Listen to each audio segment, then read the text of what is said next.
Terre d'espoir et construction, ensemble, réalisons notre rêve. La victoire ou la victoire.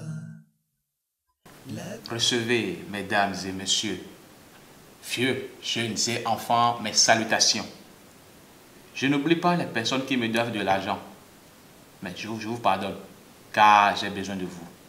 Moi, Francky, je suis devant vous aujourd'hui en tant que titulaire du parti ACRF, Alliance culinaire pour la révolution contre la faim. Citoyens et citoyennes, chers révolutionnaires, l'heure est grave. La faim est devenue notre quotidien dans la Gaule. Or, vous connaissez bien l'adage qui dit « Le ventre affamé n'a point d'oreille ». Et les cheveux ne poussent plus quand on a faim. Sur ce, nous avons décidé de vous apporter la casserole qui contient plusieurs mets de différentes saveurs pour vous faire avoir la force afin de nous aider à combattre la faim. Agonoises et agonoises, si je me présente aujourd'hui en tant que candidat à la grande course agonale, c'est parce que j'ai la volonté et je pense bien qu'il est grand temps de mettre fin à la faim. Mesdames et messieurs, voter pour le lance culinaire, c'est bannir la faim de votre chaîne existentielle. Marcher avec la lance culinaire, c'est accepter la réduction de 90% sur tous les produits vivriers, sur toute l'étendue du territoire agonal.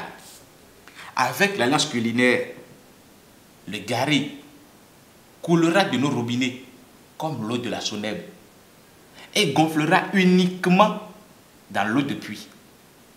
Le riz, le maïs, le haricot, etc. couleront dans nos foyers, tout comme dans nos rues. Faire partie de l'alliance culinaire ACRF, c'est dire non aux importations et oui à la valorisation de nos produits locaux, spécialement le hamon sodia, qui sera bientôt exporté, ainsi que la moutarde et bien d'autres choses. Chers révolutionnaires, soucieux de l'état de votre santé, je veillerai personnellement à ce qu'il soit distribué chaque matin, devant chaque porte de chaque maison, de la bouillie bamba, avec du dokor. Surtout, ne vous inquiétez pas. La distribution se fera par des drones. Votez pour moi, Francky, titulaire du parti ACRF. C'est accepter le salaire de 80 000 francs, payé à chaque citoyen et citoyenne chômeur vivant sur le territoire agonal jusqu'à ce que ce dernier trouve du travail. Mais, si les symptômes de l'appareil se font remarquer chez ce dernier ou cette dernière, elle sera ou il sera en mesure de payer tout ce qu'il a déjà perçu. Mesdames et messieurs, je tiens solennellement à vous dire que tout cela est possible si seulement vous votez pour moi, car ensemble nous y arriverons. ACRF, vivons mieux, vivons pour la nourriture. Je vous remercie beaucoup. Je laisse la parole à mon jeune frère Kakaraka, qui a beaucoup plus fréquenté les Mina. Il va un peu plus vous expliquer ce que je viens de dire. Merci. Agona binyon, agona binsu, gamesu, Francky Kileni et Fiona et Habobo, Koyorambe ACRFA. ACRFA, Yeleni et Habobo, Kilana et Naton Boulé, à Douamedi, tout toi. Et les gombe, Yemounombe à Mekewe du fin de héros. Yeso et Fiason les Keo, Gamesu, Yehami. Francky les gombe, ne Boufiwa. Nous nous devons me plaindre. Il y a des gens qui ont été agréés. Il y a des gens qui ont été amateur. Il y a des gens qui ont été amateur. Il y a des gens qui ont été amateur. Gari qui me plaint, mais relativo. Et là encore il y a des pompiers mais si gari qui sur le mais si condamné. Voir que toi Garia vous ce que vous en terre. Les ministres ici vous sont gari si avant d'attendre. Veberia ebli molu ayi. Kuito pata. Ola no ko ni ga home. Sigare ke sikona nge. Yanto mi nyabe adomi kakaka. Mi va gondon. Ado ame 3 zoom. Mi abe nkeke. E 3 zoom mi abe enu owo. Tegbeto. Faki le bombe. Ne dutia.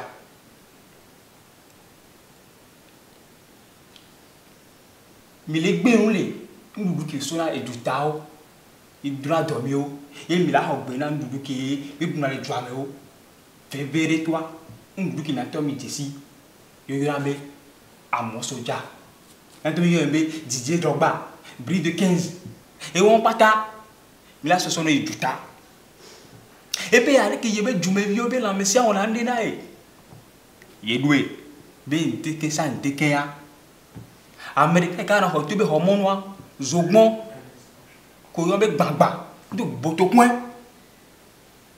E be mi ngbati di o.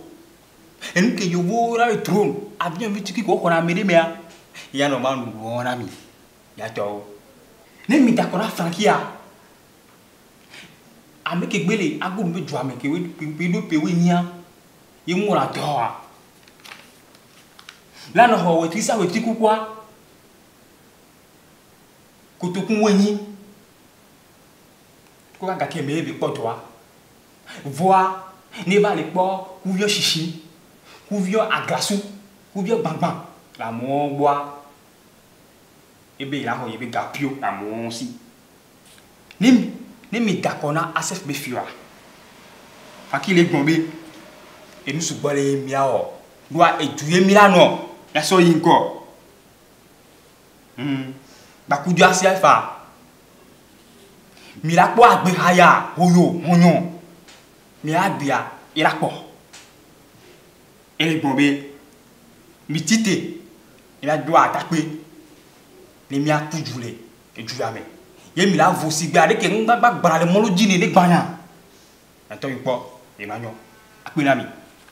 À présent, je vais laisser la parole à mon confrère Alpha, qui a fait la capitale, c'est-à-dire Porto Novo, qui comprend un peu plus le goût pour aider nos jeunes frères de Porto Novo à mieux nous écouter. Alpha, je te laisse la parole. Oh, mais là, comme ton Francky, mon fils, au sunu yono yokbo me ho, agboni yokbo, au tanino, au tassino, au vodun miton le popo la bata. Oh, mais là, comme ton Francky, il mais doit avoir 2000 euros. À moi, mi joami. Shiba, et mi lo hudo miton, mi joami. Oh, mais là, comme ton Francky, il a fait 0 teta ou beta, il a ACRF ton. ACRF, tout le monde tombe, il était. Eh bien, allez nous zaton. Mais maintenant, non, pas d'eau. Bon, on va faire si hovego.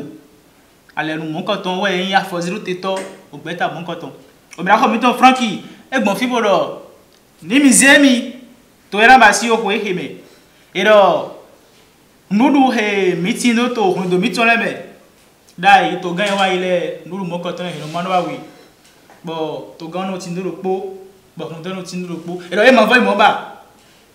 Corona misère basi mais Francky to khoé mais et donc nous mon donner et la mano chien oui mais la Francky na tindo aton o mi la so mi na tindo oui bene manyoa o mi la mi to Francky e ba mo ni misère mi to agorun to me et donc o ya mi ton e na boku nous le lati et là basi nous do yi o gbado o feyin o lesi o le. Et donc, et là, ça, bon, on doit mettre sur les mains. Bon, on doit ça, bon, on doit mettre sur les mains. Nous, on tient au rugby. Bon, on tient au à l'égénamie. Man, on trouve pas. Et donc, on est godo, mais on met ton Francky et tu dis là. Ton rondo de couleur pomme, ton quota de couleur pomme. Ton rondo de couleur pomme. Et là, faut nous fou. Quand tu le pomme, il y a un man coco, et il bang bang.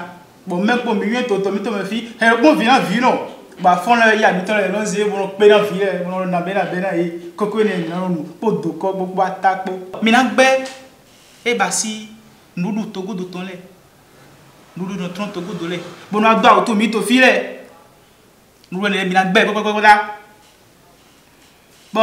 on na mi gbe nduru enele o miton de to ko do miton le ero o de yo to holo me no yo na ba sisi me yo e gali ene o lesi ene o ivy ene le o feyin ene le e do ene mi na wule bona to miton me pataki de vive lo o yin mi la ko miton de 15 amo soya ba fitipo de no le me bon le don vivi ene le ni eno mame ni eno le me be enyi na pete ni ene le we mi na sira ga to ko do miton me to ena ba si agorun to me ni era to agorun to me ato agorun igbaji to fi bo aro ko fotun kun atan bo ma tindo azon mi me jojo ya mi ton le de no do yo vo baki bo no be yi o pon di ala fo bo do nu e ton licence ni le masite e to ni le bo yo no yon nu e na wa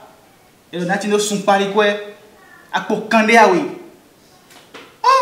o sun si ni ma mo azon ati nda apo kande awe amo ni ato zi akokani awelo ato yi bo uno ye modo adiro egbon bezan to me kabi awo ya akokani awelo bo se vivi kaka bo aro baile aro bonfile bo o pewe badiro abi bezan to me ero akokani awelo an suro don kande nukun poji yina ko agba won yayi an su akokani gbangban lo ton kande nukun po be gbeta ni ma yon diwa be ma jira mi ni khodo mi la ho franki wa be ma jira mi ni ze mi la ho franki wa na du na ti Hore mizemi, ola si ene ya, ivy ene ya, bado ene ya, fenye ya, ene no sa, bon odi me sa, so kaka ya leleji, bon nu na ti.